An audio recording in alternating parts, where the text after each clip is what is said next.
नमस्कार, स्वागत है आपका कॉलेज रिव्यू अनफिल्टर्ड के एक नए एपिसोड। हम आज हैं एसपी जैन मुंबई। तो हमारे साथ बात करने के लिए स्टूडेंट हैं। क्या नाम है आपका? हेलो, हम सत्यार्थ Okay. सत्यार्थ वत्स। क्या पढ़ाई कर रहे हो आप यहाँ पे? पीजीडीएम इंफॉर्मेशन मैनेजमेंट में। इन्फॉर्मेशन मैनेजमेंट में कर Yes. रहे हो आप। ग्रेट। अब कैट आपका 26 नवंबर को है, ठीक है। आपने कैट क्लियर किया हुआ, अच्छे परसेंटाइल रहे आपके।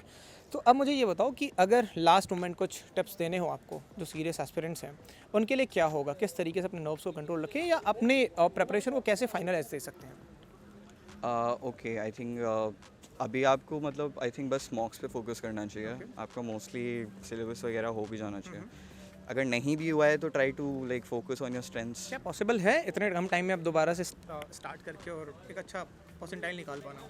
पॉसिबल है बिकॉज मैंने भी सितंबर एंड के टाइम ही स्टार्ट किया तो था। आप स्ट्रैटेजी बताइए दो। बहुत Right. सारे लोग अब पूछेंगे कि भाई आपने पूछा ही नहीं, ये किस तरीके से सितंबर एंड में स्टार्ट करके 97% या so basically I was working till August of 2022। ठीक है। फिर मैंने 8th या 15th के आसपास क्विट किया था। मैं जॉइंड अ कोचिंग इंस्टीट्यूट। ठीक है। वहाँ मेरे को कुछ खास जमा नहीं, तो काफ़ी स्लो प्रोग्रेस था। ठीक है। But I think September 15th के आसपास at least I took all of the course material और मैं खुद स्टार्ट करने लगा प्रिपरेशन। वो पार्ट अच्छा चल रहा था उसमें। बीइंग एन इंजीनियर थोड़ा क्वांट्स वगैरह में वैसे भी like it was fine. But मेरा जितना भी आया है I would solely credit it to mocks. मैंने मतलब इनसेन नंबर ऑफ मॉक्स दिए हैं। ओके। तो मैंने कितने मिनिमम कर ही लेने चाहिए? मिनिमम कर ही लेनी चाहिए। आई थिंक आपके डेज पे डिपेंड कर सकता है कि आप मतलब एवरी ऑल्टरनेटिव डे एक मॉक दे सकते हो, तो that will be best for you. ठीक है। मैं तो शायद दिन में एक मॉक दे देता था, शाम में भी एक बार मॉक दे देता था। तो मैंने उतना प्रिपेयर मतलब सिलेबस के हिसाब से नहीं किया था जितना मैंने कैट के हिसाब से कर लिया था कि मेरे को अच्छा। एग्ज़ाम डे पे मेरे को पता है कि क्या आने वाला है ऑलरेडी। तो एक मसल मेमोरी टाइप आपकी बैठ जाती है कि आपको बार बार टाइम नहीं देखना पड़ रहा है। आपके दिमाग में ही क्लॉक चल रहा है कि ये टाइम हो गया है, अब move on to the next question. तो कैट आपका एप्टीट्यूड टेस्ट जैसा है, तो उसमें time is going to be very important. Questions का लेवल मतलब ठीक रहता है, इतना डिफिकल्ट नहीं रहता है। तो मॉक्स देने की सही तरीका क्या है? अब एक तो ये है कि आपने मॉक्स दिया, अब आपके अच्छे नहीं आ रहे, अब आप वहाँ बैठ गए, तो सही तरीका क्या है मॉक्स देने का? तो हमें जैसे स्ट्रैटेजी बताई जाती थी कि आप मॉक्स दो, उसमें जितना टाइम आप मॉक्स देने में ले रहे हो उतना ही टाइम आप एनालाइज करने में लो। तो आप एक मॉक दिया, आपने देखा कि आप किस पॉइंट पे स्टक हो गए थे, तो आप इसको दो एस्पेक्ट्स में डिवाइड कर सकते हो कि एक तो हो सकता है कि आपका प्रेपरेशन जो है इनफ नहीं था, कि आपको उस टॉपिक के बारे में पता ही नहीं था। दूसरी बात हो सकती है कि आपको टेस्ट देना अभी तक नहीं आया है, तो आपको मतलब थोड़ा खुद को काम डाउन करना आना चाहिए। आपको डिफरेंट सिचुएशंस पता होना चाहिए कि इस सिचुएशन में आप स्टक हो गए हो तो आपको क्या करना चाहिए। ओके। तो मॉक्स आपको ऐसे हेल्प करते हैं। तो आप एनालिसिस में बहुत टाइम दीजिए। आपके जितने भी गलत हुए हैं या आप अनआंसर्ड रहे हैं, आप उन टॉपिक्स को वापस जाके आप रीडअप करिए। थोड़े स्पेसिफिक मेरे को याद नहीं आ रहा है, आई थिंक सब्जेक्ट स्पेसिफिक मॉक्स कहते थे या मतलब टॉपिक वाइज मॉक्स कहते थे। उनको प्रिपेयर करिए। इससे you will see a difference. बहुत जल्दी नहीं आता है बट आ जाएगा। हाँ, ठीक है। ट्रस्ट द अब प्रोसेस। उस दिन जो दी डे होता है, उस दिन अपने नर्व्स को कैसे कंट्रोल करें? सोना बहुत इंपॉर्टेंट होता है उससे पहले। और ये मतलब वो एक दिन की मतलब क्या सच में सोना इंपॉर्टेंट होता है? सोते हैं बच्चे जो आप यहाँ बैठे हो, या ऐसे ही बोल देते हो जब एक बार हो जाता है उसके बाद तो हाँ सोना इंपॉर्टेंट है? क्या पूरी रात पढ़ाई चलती है? नहीं, मतलब उस दिन के पहले तो पढ़ाई नहीं चलती है। बट प्रॉब्लम ये होती है कि आप ऐसा कर नहीं सकते कि आपका स्लीप शेड्यूल इतना ख़राब है और एक दिन आप लास्ट डे में जाके बोला कि हाँ मैं 10 बजे सो जाऊँगा। तो आपको करना क्या पड़ता है कि आप एक हफ्ते पहले से अपना स्लीप शेड्यूल बनाओ। एक और चीज़ कहते हैं कि आपका जब एक्चुअल एग्ज़ाम है उसी टाइम आप मॉक्स भी दो, तो इससे आपका मतलब ब्रेन एक तरीके से एक्टिव हो जाता है, आप किसी भी चीज़ से नर्वस नहीं होते हैं। राइट। दूसरी मतलब मैं बहुत क्रिटिकल चीज़ बताऊंगा जिससे मेरा थोड़ा काफ़ी मतलब एक्सपीरियंस हुआ कैट के साथ, जिसकी वजह से परसेंटाइल भी थोड़ी मेरी ड्रॉप हुई। वो होता है कि आप जब वहाँ पहुँच गए आप सारी चीज़ों को ब्लॉक कर दो कि दूसरा बंदा क्या कर रहा है। आपका कुछ अगर ख़राब चल रहा है तो मतलब आप ज़्यादा उस चीज़ को पुश ना करो। तो मेरे साथ क्या हुआ था, मेरा माउस नहीं चल रहा था। ठीक है। मैंने इन्विजिलेटर को बोला मेरा माउस नहीं चल रहा है, आप प्लीज़ हेल्प करिए।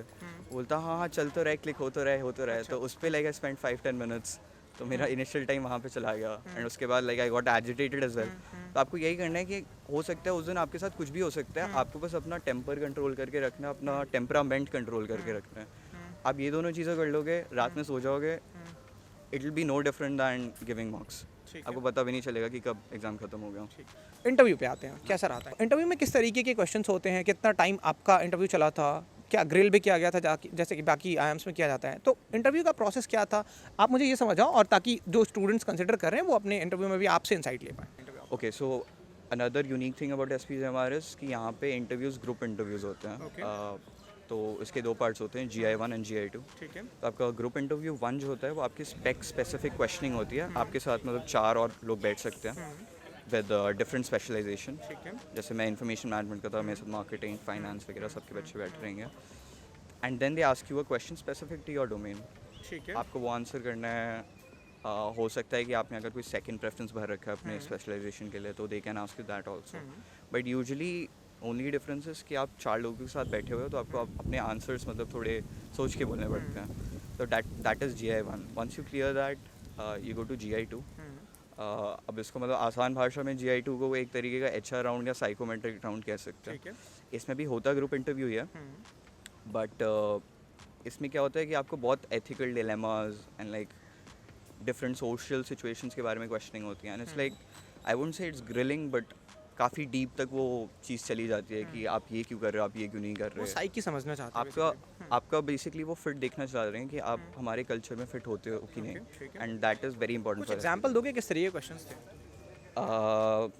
आई थिंक एक क्वेश्चन मेरे इंटरव्यू का मेरे को याद आ रहा है, उसमें उन्होंने पूछा था कि आपका एक प्रोजेक्ट है एंड टुवर्ड्स द एंड आप बहुत सारे मिस्टेक्स करने लग गए हो, तो आप क्या करोगे? अब आप डेडलाइन एक्सटेंड कराओगे, आप जैसे मिस्टेक्स हो रहे हैं वैसे भेज दोगे, तो आप क्या करोगे? तो it's not like a question इसमें येस और नो या राइट, Exactly, इट्स वही। All grey.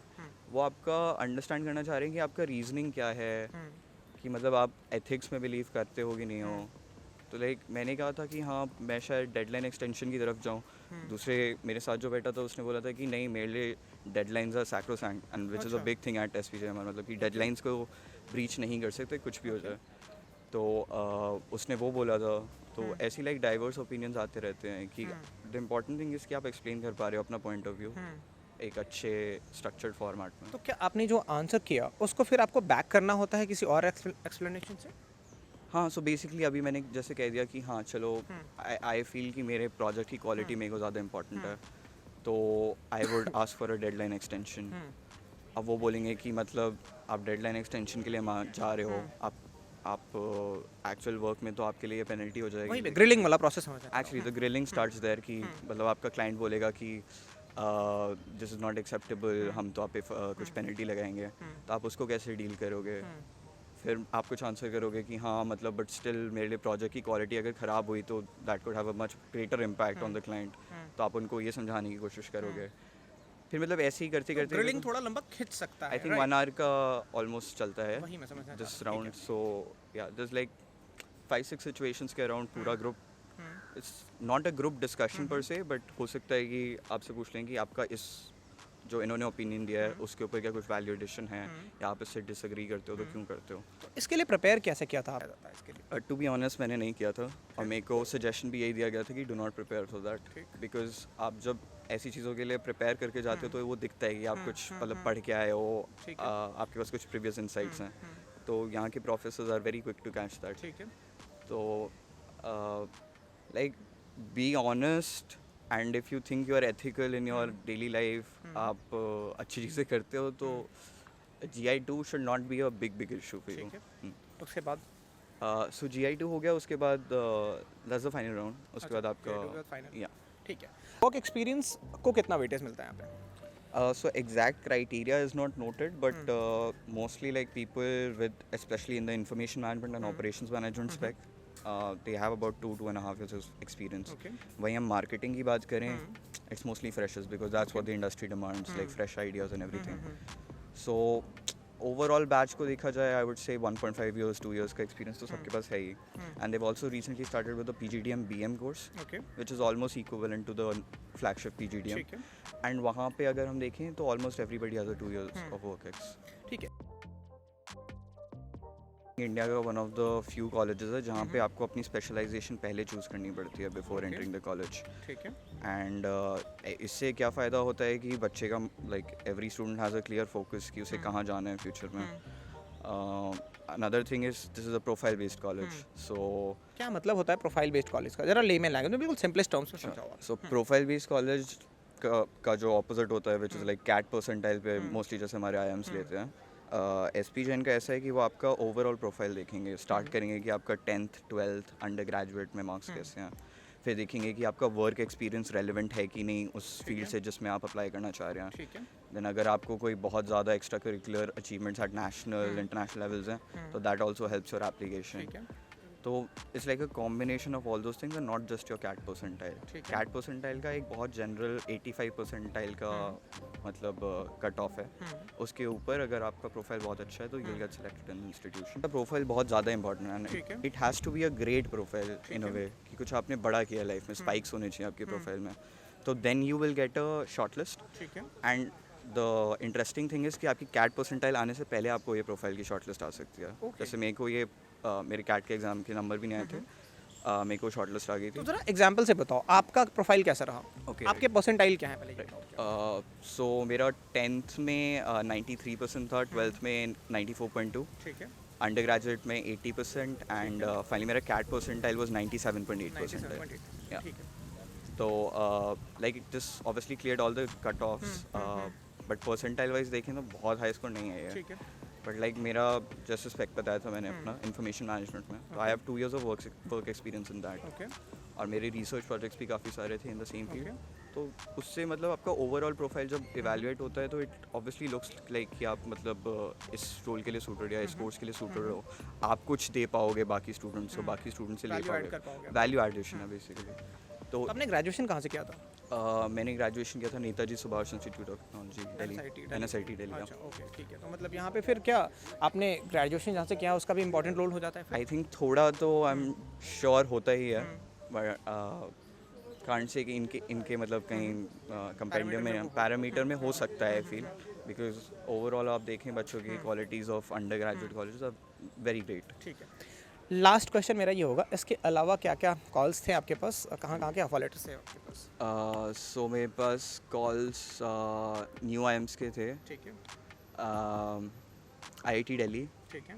IMDI Gurgaon, Narsee मुंजी इंस्टीट्यूट ऑफ मैनेजमेंट यहाँ वाला, SP जैन,